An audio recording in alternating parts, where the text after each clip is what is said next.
Hello everyone, welcome to the review series. Today we're discussing a very hot topic, and that's the escalation of conflict between Iran and Israel.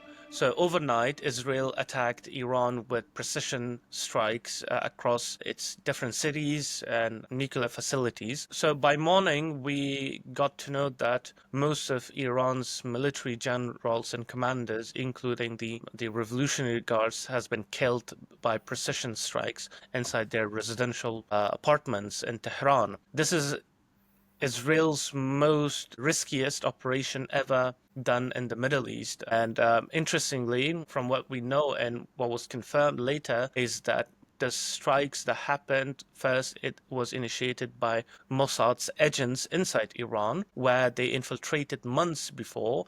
They even smuggled missiles and then reassembled them in open space and aimed at their targets, including drone attacks as well. So we're going to discuss this and how it escalated that quickly, what exactly happened. Rajab will give us a brief overview of what's the latest in the news, what we are hearing right now. Rajab? Thank you, Qais. As you said, it has been a complex attack. Many sites have been attacked inside Iran, and these includes nuclear facilities, missile storages, missile launching pads. So overnight, according to Israeli media and the defense ministry, over 200 fighter jets flown into Iran airspace, and they have hit around 100 targets inside Iran. And, these targets, they are scattered across Iran in different provinces, and the main targets included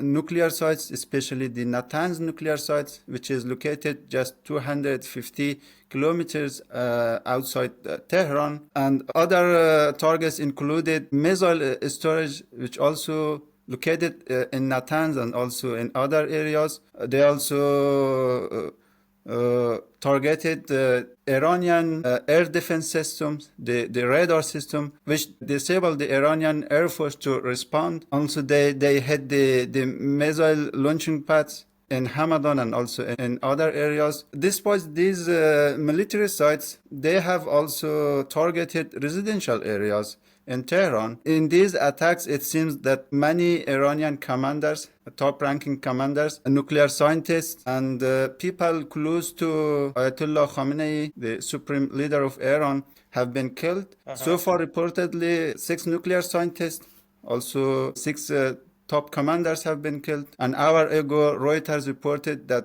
around 20 mid-ranking commanders have also been killed in Israel attacks, who were reportedly gathering in a military base, planning an attack on Israel, based on what Reuters reported. So the situation is developing.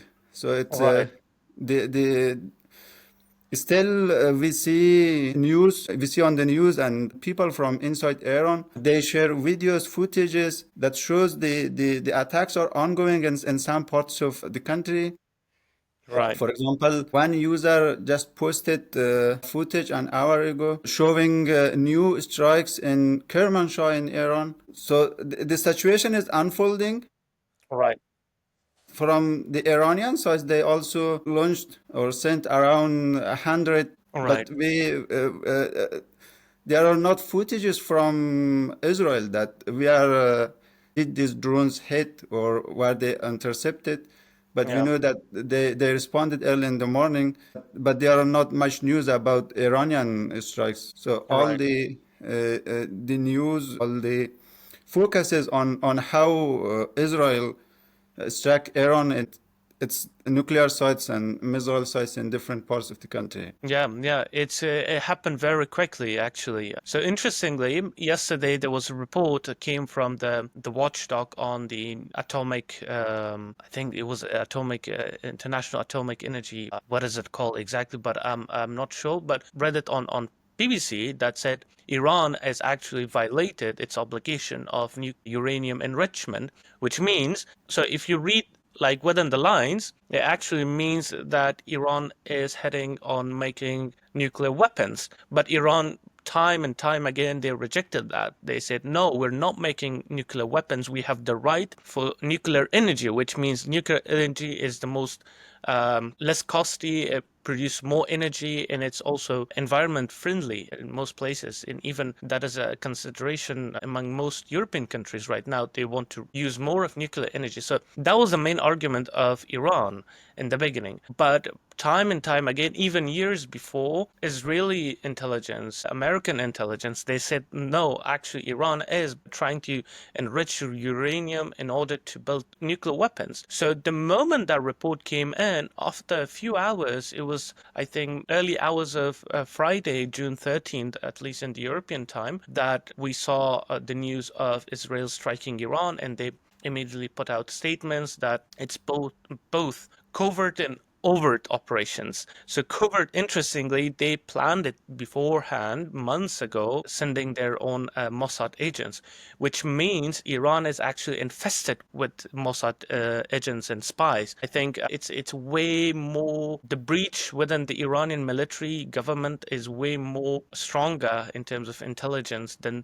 people think. I mean, this is my opinion and analysis, that Israel have people inside Iranian military. They know exactly the next move. They know exactly the reason I'm saying this is because I saw footages of even the residential buildings, right? When the commanders killed or the scientists killed, they exactly knew in which room they were sleeping. So they struck them exactly there. So they did not strike like a building randomly. So they struck exactly their apartment, and they're in very densely populated areas in Tehran. Just hours ago, 2 hours ago, I geolocated one of the images I saw was a building partially collapsed. And the geolocation appears to be from central Iran. There's an area called Satarkhan, and that's like central downtown Iran. That means that, okay, you have Israel targeting your official scientists inside your capital, and you can't stop them anymore. But interestingly, why? Because you mentioned why Iran, okay, they said they launched 100 drones, but still they don't know whether they were intercepted or hit Israel. And that's exactly one of the cases that almost all of them were intercepted in Jordan before reaching Israel. Because Jordan is kind of located in a very interesting geopolitics between Israel and the rest of Middle East, because Israel, it's its neighbor. It can't just let those drones go away because it has good relations. It has recognized Israel as a state. But also when those projectiles crossing Jordan, actually violating Jordan's airspace in a way. So they hit most of them there. And there was another thing about the way Israel attacked. The strategy they took was exactly as they did on Hezbollah. And because they did not give chance to Hezbollah to retaliate quickly. They knew, they already planned it, that this is the same strategy they've done it on Iran, killing top commanders, and at the same time, simultaneously, all of them together. It's not like we should do this first and then do this first and then all of them together. One squadron of fighter jets went to hit their targets. The other drone were launched to hit another target. And the missiles that Israel directly hit were launched on another target. So simultaneously, they hit top commanders, scientists, at the same time where is potential sites where Iran might use to strike back, including missile sites. So that's how they did it. Now, Iran cannot respond that quickly because first they have to assess their damages, right? How much damage did they have damages from the Israeli side? And then compared to 2014 when Iran launched its ballistic missile attack on Israel, which was a big thing, right? That time it was very calculated by Iran, and I think it was communicated with the US as well, saying, okay, come on, we've been attacked by Israel so many times. It's our, like honor somehow, like we have to respond back. And the air base that Iran struck and in Jerusalem and as well as near Tel Aviv were places that were already emptied. It was already communicated, we're going to strike you.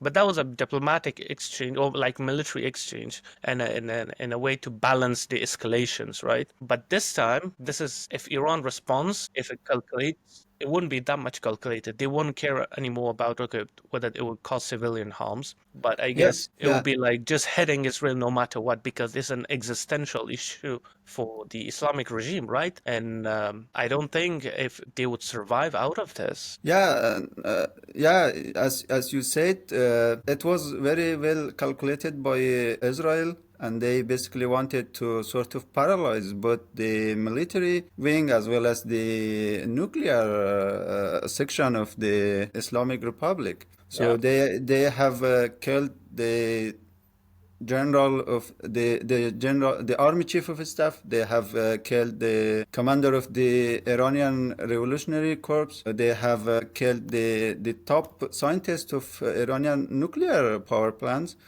So it is a shock for the Islamic Republic because they have lost all their key elements who could save the government, who could manage things in such situations. And yeah, it has been a complex and well coordinated attacks. They have uh, uh, used bunker buster bombs in destroying missile storage in Natanz. The Yeah. Israeli Defense Ministry shared a 3D footage of the Natanz nuclear sites. So they knew they gathered all this intelligence, and they knew how to hit each target to Hmm. to destroy what they want to destroy. So yeah, they used bunker busters bombs there, and they activated the radar system, the missile launching Hmm. pads. So it's now very difficult for the Iranian military to respond because their military advantage has been sort of disabled by Yeah. these attacks. Yeah, and as you said, the infiltration of Israel's secret service in Iran, it's sort of unbelievable because Yeah. they used the same tactics last year during the inauguration ceremony of the new president. They Hmm. did it this time as well. So they shared footage of the Mossad operatives who were working inside Iran on Yeah. Iranian soil on preparing these attacks. Yeah, but these attacks happens in a time that the talks between the United States and the Iranian government is ongoing. So the next round of talk was supposed to take place. So the attacks was anticipated because Yeah. Israeli officials they repeatedly said that they will attack, and the U.S. officials confirmed. Donald Trump called on U.S. citizens to leave Middle East or to find some place safe. But it wasn't expected to happen this soon. Yeah. And yeah, this was sort of the Islamic Republic, its military that was sort of taken by surprise by Israel. Yeah. Yeah. Yeah, it was in a way predicted actually will happen, but not, as you said, not this quickly and like a surprise one. Usually, when there are some messages sending to each country, or like US, okay, we have to evacuate our embassies, or usually that means, okay, you have a week at least. But that happened within 48 hours. Everything that happened within last 48 hours was an proper indication that, okay, the strikes are imminent. And I think everything was timely calculated as well, because Israel's, the way they attacked it was also very riskiest for their agents inside Iran. So they had a proper timeline, proper timing of exactly at what time they were ready to strike back, because in the covert operations you observe every target's movement, timing, their schedules, so you prepare your attack based on their schedule.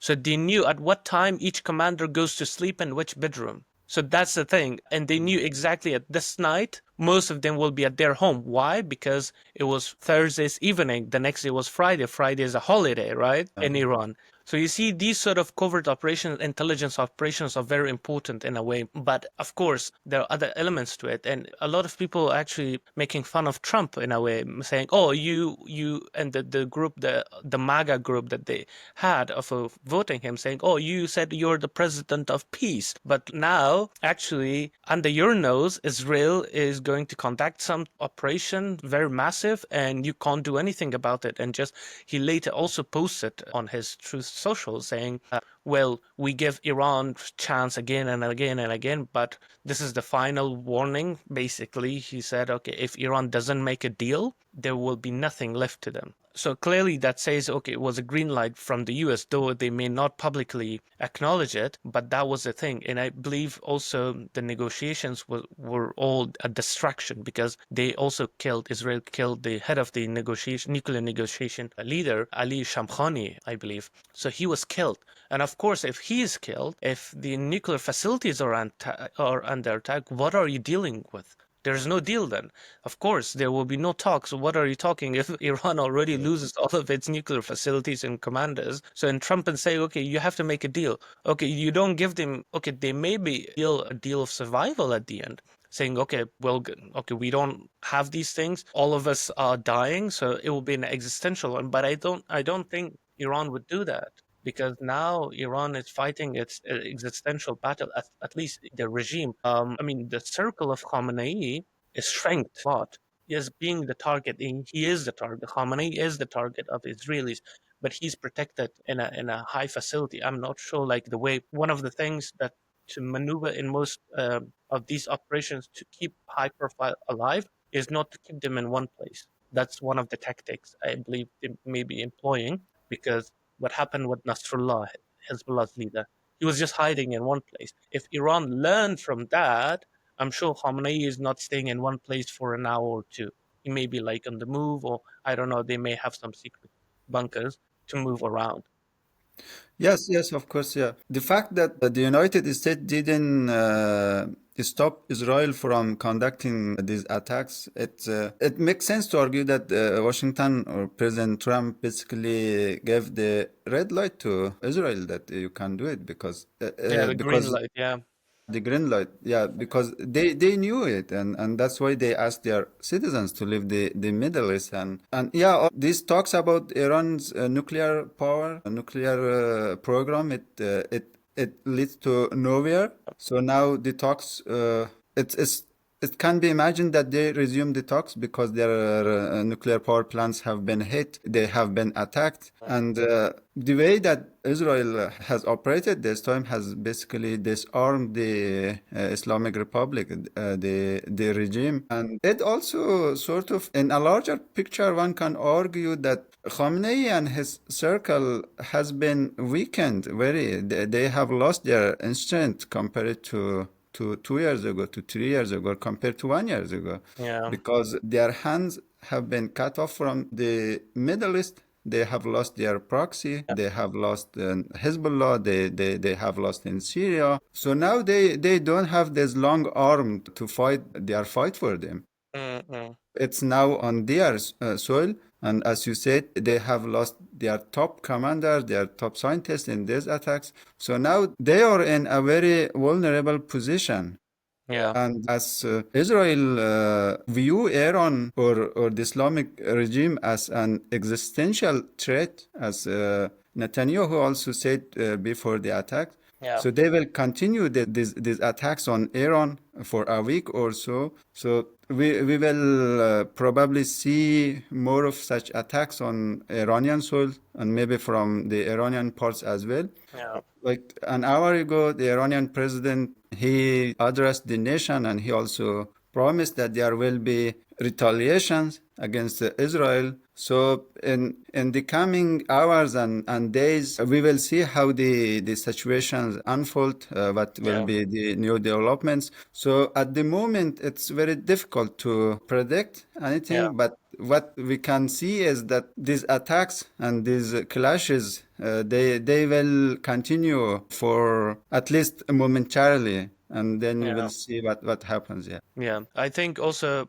Iran has a strength among all of its neighbors, and including, especially in the Middle East, Iran has the largest military personnel, almost a million registered one, and around 600,000 active military personnel. However, the way Israel attacked was not on their personnel or their soldiers, but rather on their air defense system, on their missiles, on their air force, because, of course, these two countries can't go to war with foot soldiers because there are other countries between them, so they're not able to send foot soldiers. So that's why the only way Iran could respond quickly could have a stronger hand was to have its air defense missile, especially in ballistic missiles that Iran was keep producing, right?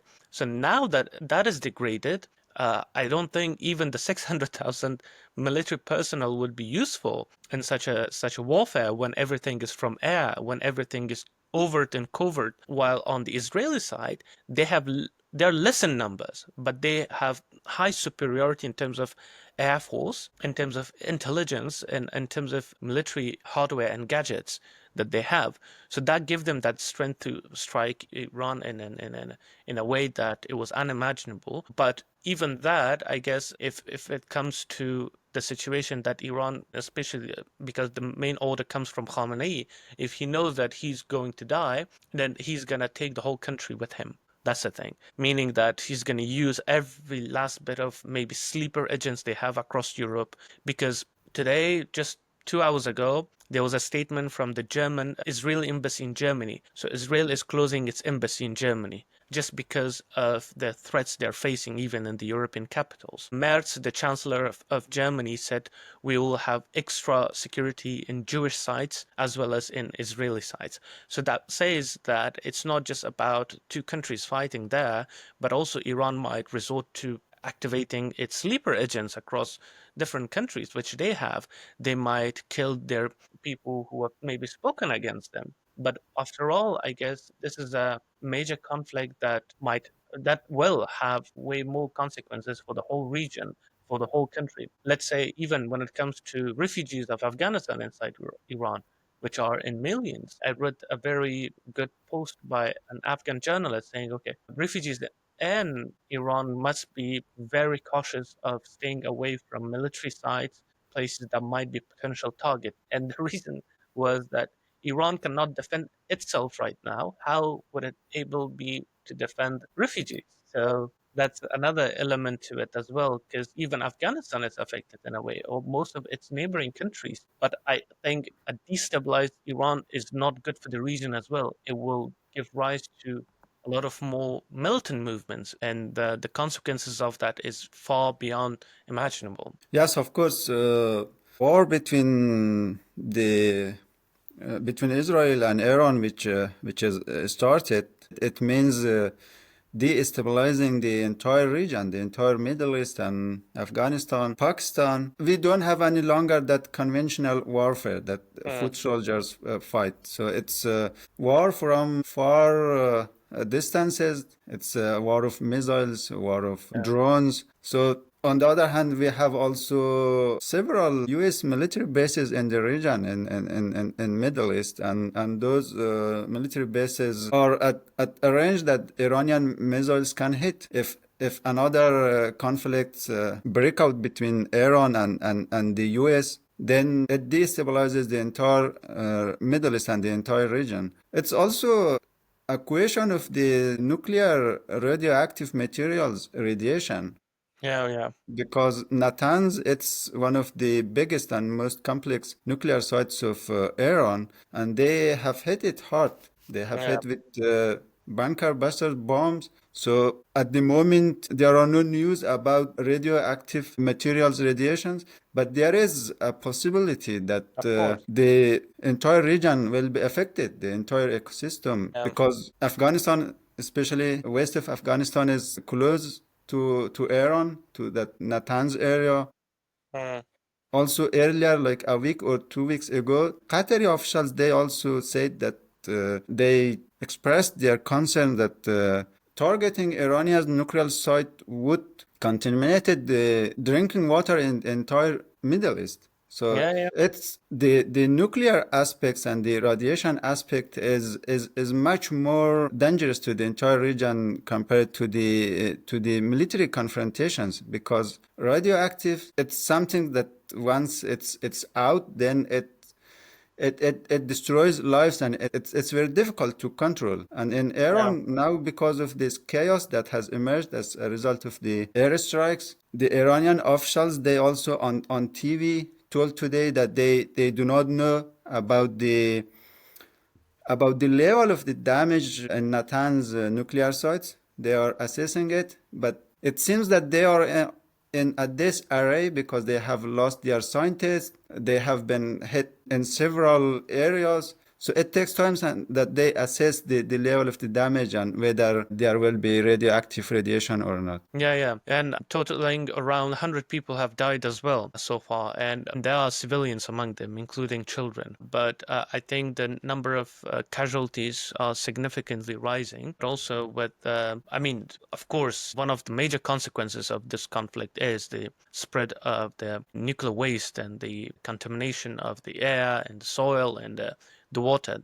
That's one of the environmental consequences, let alone the other consequences that would follow, right? If there's more escalations, of course, a lot of Iranian would resort to leaving their country, right? So there will be another migration flow to Europe, and there will be other issues within the region as well. But let's hope that there will be a de-escalation of the situation, and the story is still developing. So we will be able to continue a discussion maybe next week and see how this situation unfolds.